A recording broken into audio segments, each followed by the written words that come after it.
نہ کیا یار نے کہ یار کے لیے، کیا کیا نہ کیا یار نے کہ یار کے لیے، محفل سجائی عرش پہ سرکار کے لیے، محفل سجائی عرش پہ سرکار کے لیے۔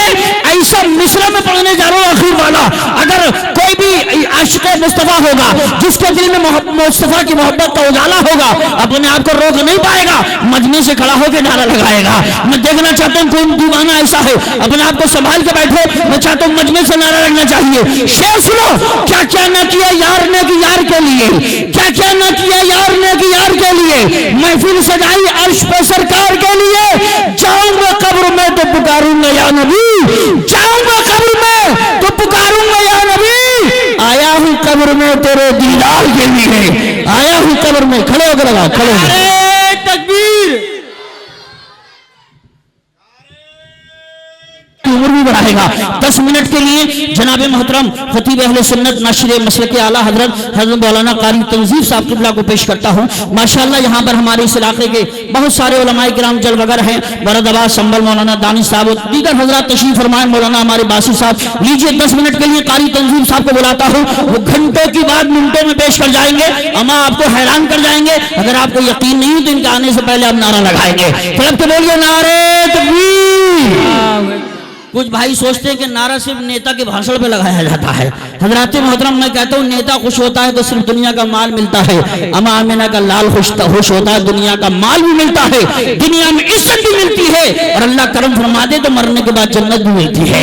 اس لیے تھوڑا منہ کھولو، دل کھولو، روحانیت پروگرام میں نظر آ رہی ہے، مائک بھی ٹھیک ٹھاک، اسٹیج بھی جاندار، اما آپ کی سماعتیں بھی شاندار، تو ہاتھ اٹھانے میں کیوں اتنے آپ کنجوس ہو رہے ہیں؟ ہاتھوں کو اٹھا کے لہرا کے بولو نعرہ تکبیر، نعرہ رسالت، نعرہ غوثیہ، مسلک اعلیٰ حضرت، فیضان اعلیٰ حضرت، علماء اہل سنت، اصلاح معاشرہ کانفرنس، علماء اہل سنت، بستی بستی قریہ قریہ، علم کا دریا فیض کا دریا، قاری تنظیف صاحب قبلہ، 4 مصرعوں کے ساتھ آنے والے آذرا وہ کام کر کے جا، گم نامیوں میں اس طرح تو نام کر کے جا، روشن رسول پاک کا پیغام کر کے جا، باطل کے ہر فریب کو ناکام کر کے جا۔ تعالی و برکاتہ۔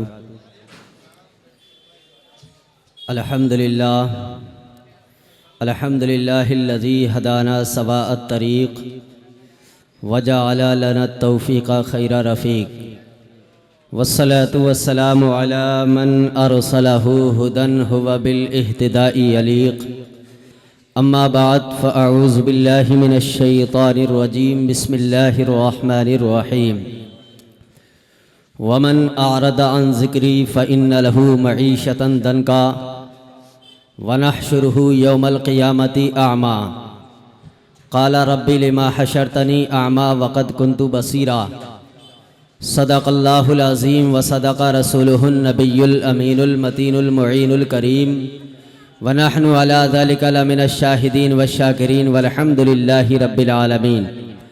آئیے حضرات بغیر کسی تمہید کے سب سے پہلے گنبد خضرا کی طرف لو لگا کر درود و سلام کا نذرانہ پیش کریں، پڑھیں بآواز بلند، اللہم صلی علی سیدنا و نبینا و مولانا محمد وبارک وسلم صلاۃً تبقى وتدوم بدوام الملک الحی القیوم۔ حسب عادت نعت رسول کے صرف 2 شعر پیش کرتا ہوں، سماعت فرمائے۔ کہ تو شمع رسالت ہے، عالم تیرا پروانہ، تو شمع رسالت ہے، سبحان اللہ سبحان اللہ، تو شمع رسالت ہے،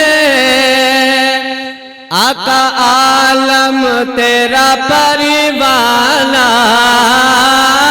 تو شمع رسالت ہے، عالم تیرا پروانہ،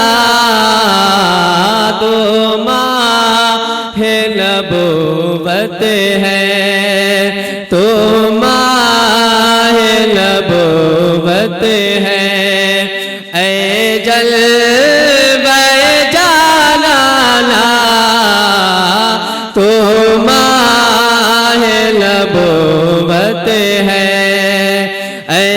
جلوے جانانا. اور ایک شعر سبحان اللہ سبحان اللہ. کہ کھاتے ہیں تیرے در کا پیتے ہیں تیرے در کا آقا کھاتے ہیں تیرے در کا پیتے ہیں تیرے در کا کھاتے ہیں تیرے در کا پیتے ہیں تیرے در کا پانی ہے تیرا پانی آقا پانی ہے تیرا پانی ارے دانا ہے تیرا دانا پانی ہے تیرا پانی دانا ہے تیرا دانا. آخری شعر سماعت کریں. ارشاد بے شک سبحان کہ سنگ در جانا پر کرتا ہوں جب سائے کہ سنگ در جانا پر کرتا ہوں جب سائے سنگ در جانا پر کرتا ہوں جب سائے سجدہ نہ سمجھ نجدے سجدہ نہ سمجھ نجدے سر دیتا ہوں نذرانہ سجدہ نہ سمجھ نجدے سر دیتا ہوں نذرانہ تو ماہ نبوت ہے. درود پاک پڑھیں. اللہم صلی علی اللہم صلی علی سیدنا شفیع ونبینا ومولانا محمد طب القلوب ودوائها وعافیت الابدان وشفائها ونور الابصار وضیائها وعلى آلہ وصحبہ دائما ابدا. منبر رسول پر افکار و نظریات اعلیٰ حضرت کے افکار و نظریات کو عام کرنے والے علماء ربانیین یہاں پر جلوہ افروز ہے. انہی کے قدموں کی خاک کو اپنی لسانیات کا معجون بنا کر آپ کی بارگاہ میں چند باتیں گوش گزار کرتا ہوں. اللہ رب العزت نے قرآن عظیم کے اندر ارشاد فرمایا سورہ طٰہٰ میں اللہ ارشاد فرماتا ہے وَمَنْ أَعْرَضَ عَنْ ذِكْرِي فَإِنَّ لَهُ مَعِيشَةً ضَنْكًا. جس نے ہمارے ذکر سے اعراض کیا منہ پھیرا اللہ ارشاد فرماتا ہے کہ بے شک ہم اس کی زندگی کو تنگ کر دیں گے. وَنَحْشُرُهُ يَوْمَ الْقِيَامَةِ أَعْمَىٰ. اور قیامت کے دن ہم اسے اندھا اٹھائیں گے. اللہ اکبر کبیرہ. میرے دوستوں میں ادھر ادھر کی گفتگو نہیں کروں گا بس اسی آیت مقدسہ کی تفسیر کے متعلق جو مفسرین کرام نے جو اقوال بیان کی ہے اس کے تحت میں آپ کے سامنے چند باتیں پیش کرتا ہوں. اللہ ارشاد فرماتا ہے کہ جس نے ہمارے ذکر سے میرے ذکر سے اعراض کیا منہ کو پھیرا اس کی زندگی کے جامے کو میں تنگ کر دوں گا اور قیامت کے دن اسے اندھا اٹھایا جائے گا. جب قیامت کے دن وہ اندھا اٹھے گا وہ عرض کرے گا قال ربی لما حشرتنی اعمیٰ وقد کنت بصیرا. اے مولائے قدیر دنیا کے اندر میری آنکھوں کا بول بالا تھا. میری آنکھوں کو لوگ ہرن کی آنکھ سے تشبیہ دیا کرتے تھے. میری آنکھ کا بلند و والا رتبہ تھا. میری آنکھوں کو لوگ دیکھا کرتے تھے لیکن مولائے قدیر اس آخرت میں تو نے میری آنکھوں کو اندھا کیوں کر دیا نابینا کیوں کر دیا. اللہ تکبیر نعرہ رسالت یا رسول مسلک اعلیٰ حضرت زندہ آباد اختر رضا فیضی زندہ آباد. نعرہ تکبیر نعرہ رسالت مسلک اعلیٰ حضرت نعرہ تکبیر. سبحان اللہ سبحان اللہ.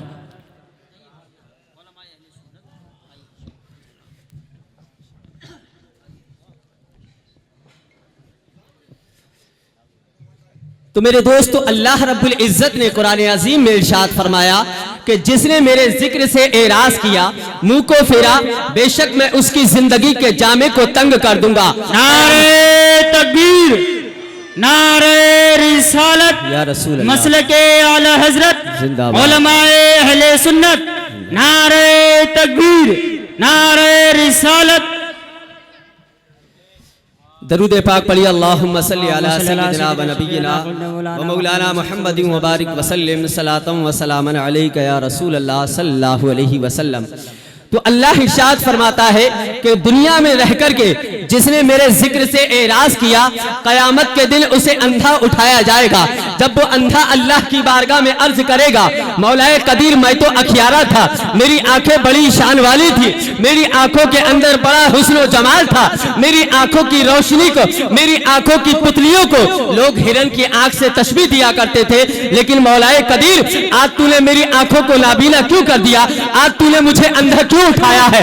اللہ ارشاد فرمائے گا، قالا کذالک اتتک آیاتنا فنسیتها وکذالک اليوم تنسی۔ اللہ ارشاد فرمائے گا، جس طریقے سے تو نے ہماری نشانیوں کو دنیا میں رہ کر کے بھلا دیا تھا، آج ہم تجھ کو فراموش کر دیں گے۔ اللہ سمجھ، اب یہاں پر دیکھیے اللہ نے بیان کیا میرے ذکر سے جس نے اعراض کیا۔ اب مفسرین کرام اس کے تحت بیان فرماتے ہیں، اقوال پیش کرتے ہیں کہ ذکر سے مراد کیا ہے۔ بہت سارے اقوال ہیں، لیکن میں آپ کے سامنے دو قول پیش کرتا ہوں۔ مفسرین نے فرمایا یہاں پر ذکر سے مراد دین ہے، کیونکہ دین اس لیے ہے کہ دین اگر انسان کے پاس ہے تو سب کچھ ہے، دین کے بنا اگر انسان زندگی کاٹے گا تو پھر بھی کٹ جائے گی، لیکن میدان قیامت میں اسے ذلت و رسوائی کا سامنا کرنا پڑے گا۔ دین کی ہمیں ضرورت ہے، ہماری دین کو ضرورت نہیں ہے۔ اگر دین کے تحت ہم زندگی گزاریں گے تو ہماری دنیا بھی کامیاب ہے، آخرت بھی کامیاب ہے، اور ہر منزل ہماری کامیاب ہے۔ اور دین سے ہٹ کر کے، دین سے گھوم کر کے ہم اپنی زندگی کو بسر کرنا چاہیں گے، اللہ کی قسم اس میں رب کی بھی ناراضی ہوگی اور رب کے محبوب کی بھی ناراضی ہوگی۔ اور جب رب اور اس کے محبوب کی ناراضگی ہو جائے تو اللہ کی قسم انسان چاہے کروڑوں کا مالک ہو جائے لیکن وہ کامیاب نہیں ہے، اور آخرت میں اسے ذلت و رسوائی کا سامنا کرنا پڑے گا۔ دوسرا قول مفسرین کرام فرماتے ہیں کہ ذکر سے مراد یہاں پر قرآن عظیم ہے۔